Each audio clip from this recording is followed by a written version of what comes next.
देखिए, आखिरी घंटे के बड़े सवालों में तो सवाल इतने हैं कि पूछिए मत। जितने आप जानना चाहें मिल जाएंगे। लेकिन सबसे बड़ी बात तो यही कि इतनी तेज बिकवाली की वजह क्या, क्यों हम आज इतना तेजी से घटे हैं, ये जानना समझना जरूरी, ताकि आपको पता चले कि और गिरना है या नहीं। ऊपरी स्तरों पर टिक पाना बाजार के लिए मुश्किल क्यों हो रहा है। मंगलवार को मंथली एक्सपायरी है, सोमवार को बाजार बंद है। ऐसे में रोल ओवर आज ही कर लें या थोड़ा रुकना चाहिए। किन लेवल्स के नीचे बंद होने पर कमजोरी और बढ़ती हुई दिख सकती है, ये भी जानना समझना जरूरी है। यानी कि अब इंपॉर्टेंट लेवल्स कौन से, सपोर्ट के लिहाज से भी कि अगला सपोर्ट का है, और क्लोजिंग के लिहाज से भी, ये दोनों ही जानना जरूरी है।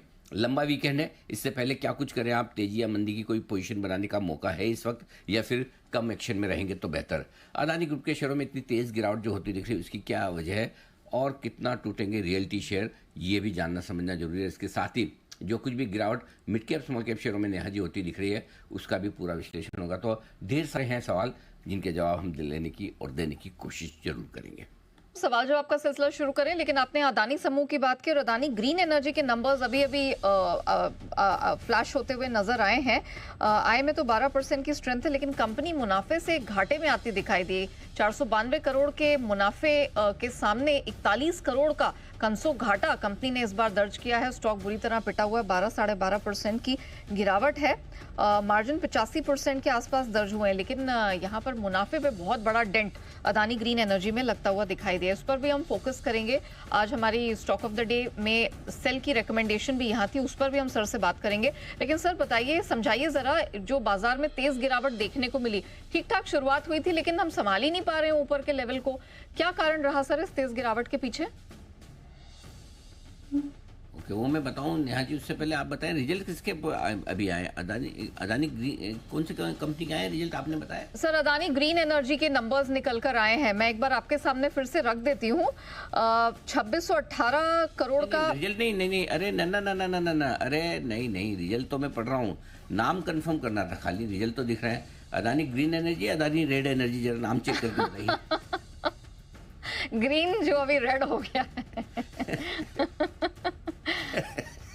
आपने तो नाम ही नहीं बदला है। अरे 12% गिरने के बाद भी आप नाम सेम रखती है। कैसे कर लेती है आप? जी सर, लेकिन बस क्या क्या है नेहा जी, एक बात समझिए, जी सर, समय तो मुश्किल है, भाव भी गिरे हुए हैं, करेक्ट, माहौल भी खराब है। अब ज्यादा ज्यादा स्ट्रेस में रहेंगे तो और क्या होगा, एक चीज और बढ़ने वाली है, गिरावट और बीपी, राइट।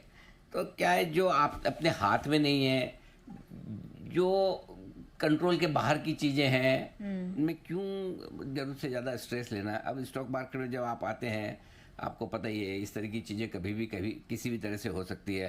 कारण से गिरावट हो सकती है, बिना कारण हो सकती है, किसी और की वजह से कोई और गिर जाता है, बिना किसी वजह के सब गिर जाते हैं। और बढ़ते भी तो कभी ऐसे बढ़ते हैं कि जैसे कल वापस शेयर मिलेगा नहीं। ये सारे मार्केट के साथ हैं, लाइफ लॉन्ग चलने वाले हैं, इसलिए प्लीज़ काम डाउन। अब जो है बियॉन्ड कंट्रोल है चीज़ें, आपको खाली एक ही चीज़ करनी है, इस तरह के माहौल में थोड़ा सा अपना रिस्क मैनेजमेंट रखें। पिछले 2-4 दिनों से हम बार बार लगातार यही कह रहे हैं कि बाजार ओवरसोल्ड जरूर हो रहे हैं, इसमें कोई डाउट नहीं है, लेकिन अपना रिस्क मैनेजमेंट, जितनी इंट्राडे और ओवरनाइट पोजीशन दोनों ही आप कम रखेंगे उतना बढ़िया, क्योंकि दोनों तरफ के मूव बड़े आते दिख रहे हैं, एग्रेसिव आते दिख रहे हैं। सो पहली चीज़ ये ध्यान में रखना बहुत ज़रूरी है। अब आइए आपके सवाल का जवाब दूँ, तेज गिरावट की वजह क्या है। तो नेहा जी सुन लीजिए, तेज गिरावट की वजह, सबसे बड़ी गिरावट की वजह तो एक ही है, बाजार का सेंटीमेंट। सेंटीमेंट किसी एक चीज़ से तो बनता नहीं। सेंटीमेंट आपके आसपास की कई सारी चीज़ें होती हैं, उसको मिलाकर, कुछ अच्छी और कुछ खराब चीज़ों को मिलाकर आपका एक मूड माहौल बनता है। ज़्यादातर चीज़ें अच्छी होगी तो आपका मूड माहौल अच्छा रहेगा, ज़्यादातर चीज़ें खराब होगी तो मूड माहौल खराब हो जाता है। तो इस वक्त खराब खबरों पर रिएक्शन बाजार का ज़्यादा है, सेंटीमेंट इसलिए सबसे कमज़ोर है। जब सेंटीमेंट कमज़ोर हो तो बाजार में तो क्या है, हर मिनट क्या बदलता है, हर मिनट थोड़ी कि कंपनी की, किसी कंपनी का रिजल्ट्स बदल रहे हैं, किसी कंपनी की कमाई बदल रही है, किसी कंपनी का प्रोडक्शन हर मिनट कम या ज़्यादा हो रहा है। हर मिनट तो सिर्फ भाव ही बदलते हैं, और हर मिनट के भाव सेंटीमेंट के साथ बदलता है। तो और सेंटीमेंट कमज़ोर है, और यही वजह आप देख रहे हैं बाजार में लगातार तेज़ गिरावट है। नंबर 1। नंबर 2, लंबा वीकेंड। और लंबे वीकेंड में जाने से पहले सबको ये, किसी को पूछो कि डर किसको ज़्यादा है, जिसने बेचा है उसको या जिसने खरीदा है उसको।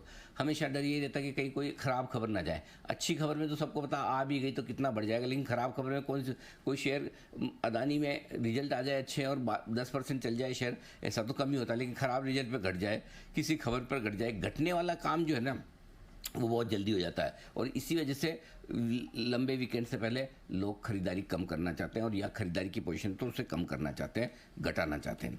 ऊपरी स्तरों पर बार बार नहीं टिक पा रहे, और ये बात कहीं कहीं कसक रही है बाजार को कि भाई ऊपर आए तो बिद्दे नहीं है, बजाय इसके कि हम ज़्यादा खरीदने के बारे में सोचें।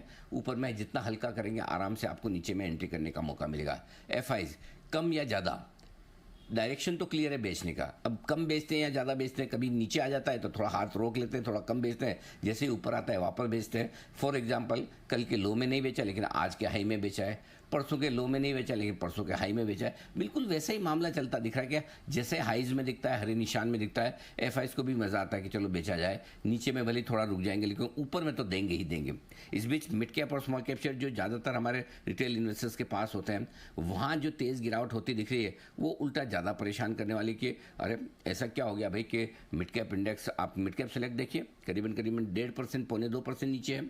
स्मॉल कैप इंडेक्स देखिए करीबन ये भी 1.5-2% नीचे। तो दोनों ही इंडेक्स आपके देखो, मिड कैप सेलेक्ट पौने 2% नीचे होने आए अब तो, और स्मॉल कैप इंडेक्स में भी आप देखिए 1.5% से ज़्यादा की गिरावट आपको दिखेगी, और ये रिटेल का सेंटीमेंट खराब करने वाले दोनों ही इंडेक्स है। और इस बीच ये लो बची खच्ची कसर आपकी इसने भी पूरी कर दी।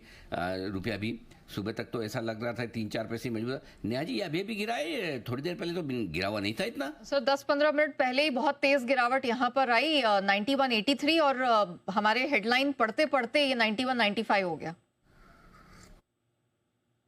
अच्छे से नहीं पढ़ी आपने, इसका मतलब हेडलाइन।